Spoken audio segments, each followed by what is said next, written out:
Alright, chances are the hype about this is gonna die out by the time I make this video because God forbid school and work take a mental at what I want to do. So I'm gonna try and get this recording done as quick as possible. The title is not a lie. The Halo 2 E3 2003 demo is out in public, only for PC users on Steam. You know, I wish MCC just had a tab in the menu for just cut content to where anyone in no matter what device they're playing on, Xbox, laptop, Steam Deck, big ass NASA computer, can just go and play all the cool cut content stuff that's available by the Dig Site team. I mean, it'd also be really juicy if Xbox players could just play all the Halo mods that we have on Steam. Hashtag bring Halo mods to Xbox. But yeah, this demo being released onto the Steam Workshop is the closest thing that we have to what Halo 2 would have been if Bungie didn't have major issues making the game. There's a lot of videos out there that goes into the development of Halo 2, and I'd really recommend watching those videos because they go really in depth and it's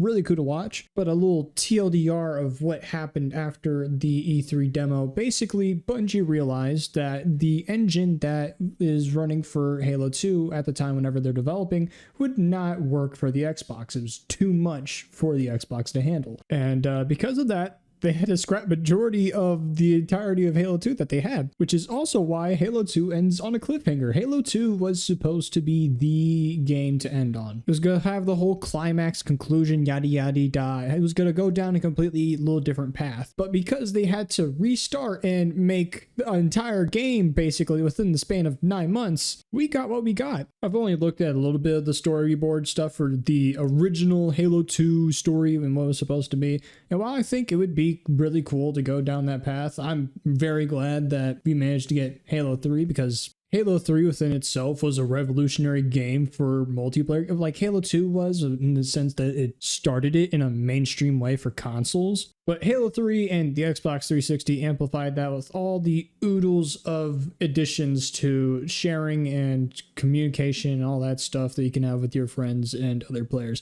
Enough glazing the old Bungie games. Let's focus on what we were actually here for. I'd really recommend playing this yourself. I'm not going to really go much into detail like what happens. I'll link it in below in the description if you guys want to play it on Steam. But immediately as you play it, you are greeted with the introduction to the demo with Sergeant Avery Johnson, my man. Excellent dialogue by him as always. But sorry, Johnson, I'm going to kind of skip you here. I want to talk about the juicy parts. The lighting and the graphics and the model for Chief, fucking gorgeous. That's my immediate impression of seeing this scene.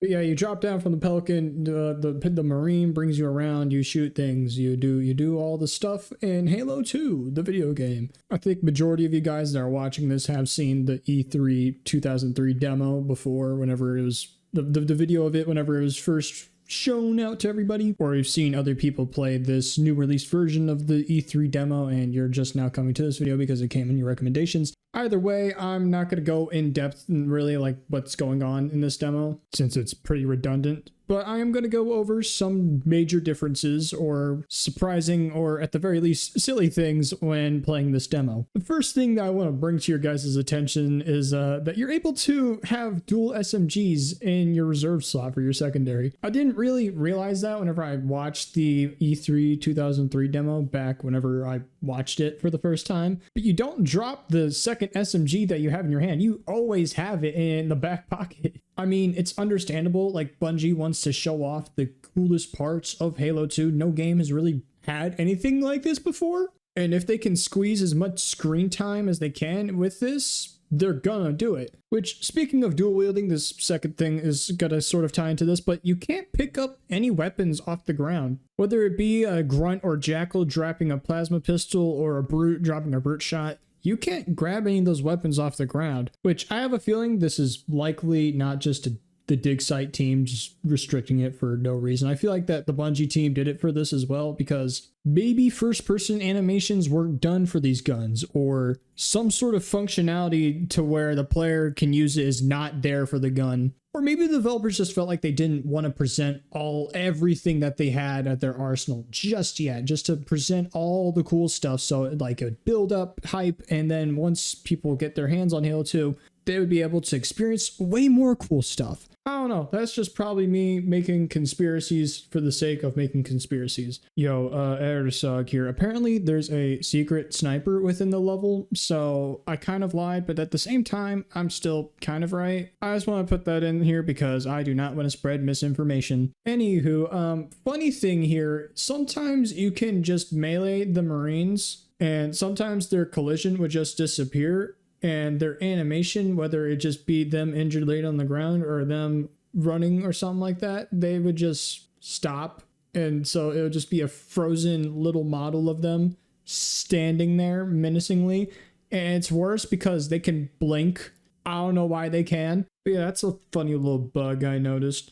And the last thing I sort of want to put out there, because a lot of the things that you're going to see here are pretty obvious, like the BR, whoa, it has no ammo counter, it's one shot, is that a lot of this stuff is more heavily scripted than I thought it was. Like, yeah, for example, it's sort of expected that this moment here is very scripted with the ghost. Like, in what moment is a ghost just going to slowly creep up to you for it to hijack? But I feel like there's some things that are just scripted in here that didn't really need to be scripted. Like, for example, me coming up to these group of jackals. These jackals are invincible. Like, I know it's supposed to be sort of cool because the Marines and the Warthogs are going to splatter all these jackals. But like at most, you're going to kill like a couple of them if you're going to try and do this for a playthrough demo.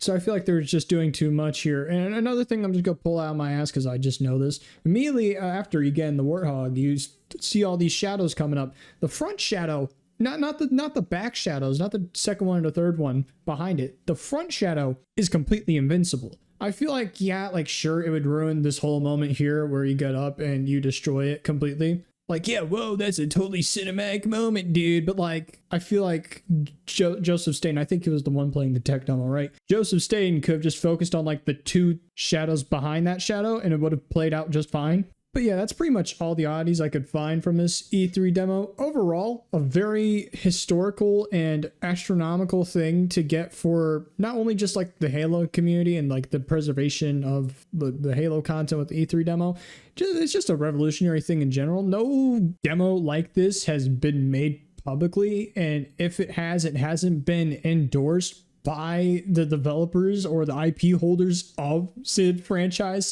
/ game. I find that part especially fucking awesome. I love how 343 has given the Dig Site team and these Halo modders their time to shine. And shout out to the Dig Site team, by the way, for basically recovering all of this and making it public for everybody, because without them, we would never, and I mean never, get our hands on this in the playable state that it is. So yeah, if you have a PC and you have MCC on Steam, download this, give it a try. It's like a 10-minute playthrough at most.